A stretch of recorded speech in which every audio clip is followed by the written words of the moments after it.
اے محبوب آپ فرما دے اے کافروں میں اس کی عبادت نہیں کرتا جس کی تم کرتے ہو۔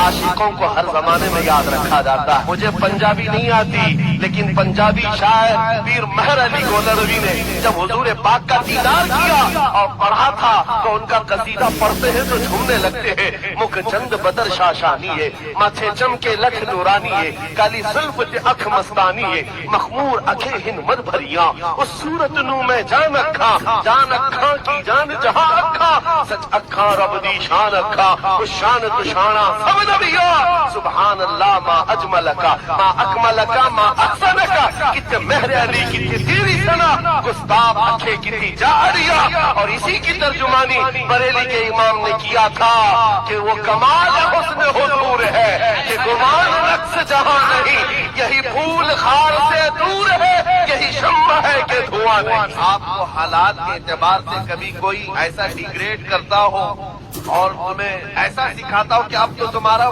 فیوچر ہی نہیں ہے، تب اس سے کہو قرآن کہتا ہے وَلَلْآخِرَةُ خَيْرٌ لَكَ مِنَ الْأُولَىٰ۔ رب فرماتا ہے محبوب کی ہر آنے والی گھڑی پچھلی گھڑی سے زیادہ بہتر ہے۔ اندھیرے میں ہم بیٹھے ہیں تو اس کا مطلب یہ نہیں ہے کہ صبح ہوگی ہی نہیں، صبح تو ہونی ہے، اجالا تو آنا ہی ہے، لیکن آپ سب کو میرے عزیزوں اس دور میں جس پر جمے رہنا ہے وہ کیا ہے؟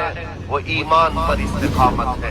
آج میں آپ کے درمیان یہاں سے خطاب کر رہا ہوں۔ مجھے یہ جب آپ کی کمیٹی والے حضرات آئے مجھے پہلے تو جگہ کا علم نہیں تھا، لیکن جب بتایا گیا تو میں حیرت میں تھا۔ ادھر ہی قریب میں کمشنر ہاؤس، ہاں یہیں سامنے آ کر کے ہمیں خطاب کرنا کوئی بات۔ آج یہاں سے لے کر بنگال کی کھاڑی، گجرات سے لے کر کشمیر تک ہر جگہ تقریباً 22 اسٹیٹ میں جا کر دیکھ کر آ رہا ہوں۔ پچھلے 200 جلسوں سے خطاب کر ہر جگہ کا ڈی این اے مسلمانوں کا ایک ہی، حضور کی محبت اپنی زبان کو صرف اس لیے بچا کر رکھے کہ یہ ساری امانت رسول اللہ کی ہے۔ کیوں؟ بریلی سے یہی تو آواز آتی ہے ہمارا اپنا کچھ نہیں ہے، دہن میں زبان تمہارے لیے۔ یا رسول اللہ بدن میں ہے جان، اور ہم آئے یہاں اور اٹھے بھی وہاں۔ جب رسول اللہ کے لیے جینا ہے تو میرے عزیزوں ہمیں ہر شے کی حفاظت کی ضرورت ہے۔ کہیں ایسا نہ ہو کہ ہماری گردن میں کوئی دوسرا پٹا ڈالنے کی کوشش کرے، کبھی نہ ہو کہ کسی اور کی غلامی کا پٹا ہماری گلے میں پڑ جائے۔ نہیں، ہم رسول اللہ کی جنت رسول اللہ۔ دنیا اگر ہمیں پہچانے تو بیدم وارسی کا وہ شعر یاد رکھو۔ بیدم وارسی بڑے عاشق رسول ہیں، کہتے ہیں سکے طیبہ سب مجھے کہہ کر کے پکارے، بیدم یہی رکھیو میری پہچان مدینے والی۔ دعا یہ کرتے تھے کہ اے اللہ، اے رسول پاک میری پہچان اتنی بنا دے کہ دنیا مجھے طیبہ۔ امتحان دینے کے لیے ہر جوان اگر تیار ہے تو پھر آگے بات کی جائے گی۔ بار بار تمہیں کوئی کھچو کے دیتا رہے، وسوسے ڈالتا رہے، سوشل میڈیا پر تمہارے جذبات کو ابھارتے ہوئے تمہارے لیے گندی باتیں کرے کہ یہ کٹ رہے ہیں، ملے کاٹے جا رہے ہیں، مارے جا رہے ہیں، غزہ میں ان کے ساتھ ایسا وناش کیا جا رہا ہے، 20,000 لوگوں کو مار مار کر بارود سے راکھ بنا دیا گیا ہے۔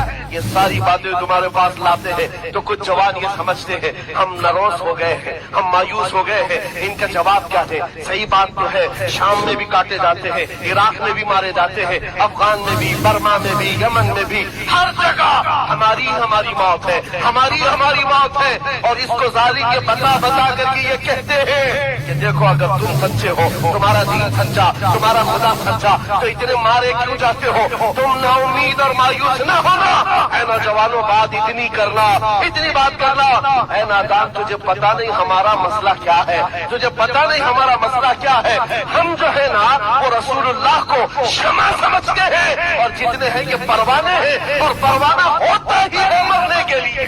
صلاح الدین کی ایک بات بہت مشہور تھی، وہ بڑے بڑے قیدیوں کو آزاد کرنے میں مشہور تھے، بڑے بڑے جرنیلوں کو، سپاہیوں کو آزاد کرتے تھے۔ 1,00,000 سے زیادہ سپاہیوں کو آزاد کیا جو جنگ میں قیدی ہو کر آئے، بہت سارے لوگوں کو آزاد کیا۔ مرنیس کو جب گرفتار کر کے لایا گیا اور پھر صلاح الدین ایوبی کے پاس پیش کیا گیا، پوچھا صلاح الدین نے کیا گمان ہے تیرا میرے متعلق؟ اس نے کہا اب تک جو سنتا آیا وہی ہے کہ آپ رحم دل ہیں، خیر خواہ ہیں، اور بہت جلدی آزاد کرتے ہیں۔ صلاح الدین نے کہا اب تجھے اگر آزاد کیا تو اللہ کا عذاب آئے گا، اللہ کا عذاب آئے گا۔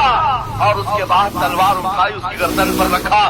2.5 سال پہلے تو نے کمزور مسلمانوں کو یہ کہا تھا بلاؤ محمد کو کہا ہے یہ دیکھ محمد رسول اللہ نے مجھے بھیجا ہے اور تیری گردن دینے کے لیے بھیجا ہے، تو رسول اللہ کو پکارتا ہے۔ ابھی غلام جب تک زندہ ہے وہ کافی ہے۔ اور اس کے بعد تاریخ میں یہ بات لکھی ہوئی ہے میرے عزیزوں، صلاح الدین ایوبی بیماری کے عالم میں 28 سال کا جو عرصہ گزارا ہے، اس بات کے انتظار میں کہ جب تک حضور پاک کی طرف سے جواب نہیں دوں گا اس وقت تک صلاح الدین کبھی بستر پر ایک رات بھی نہیں سوئے۔ قیامت کے قریب وہ زمانہ آئے گا، قیامت اس وقت تک نہیں آئے گی جب تک پورے روئے زمین پر ہر جگہ لا الہ الا اللہ کا نعرہ نہ ہوگا۔ اور قرآن بھی یہ کہتا ہے وَلَوْ كَرِهَ الْكَافِرُونَ، اگرچہ کافروں کو یہ بات پسند نہیں آتی، وَلَوْ كَرِهَ الْمُشْرِكُونَ، مشرکوں کو اگرچہ یہ بات پسند نہیں آتی ہو، لیکن یہ ہو کر رہے گا بیٹا، ہو کر رہے گا۔ ہر جگہ سے لا الہ الا اللہ کا نعرہ ہوگا، ہر کوئی صاحب ایمان ہوگا وہ امام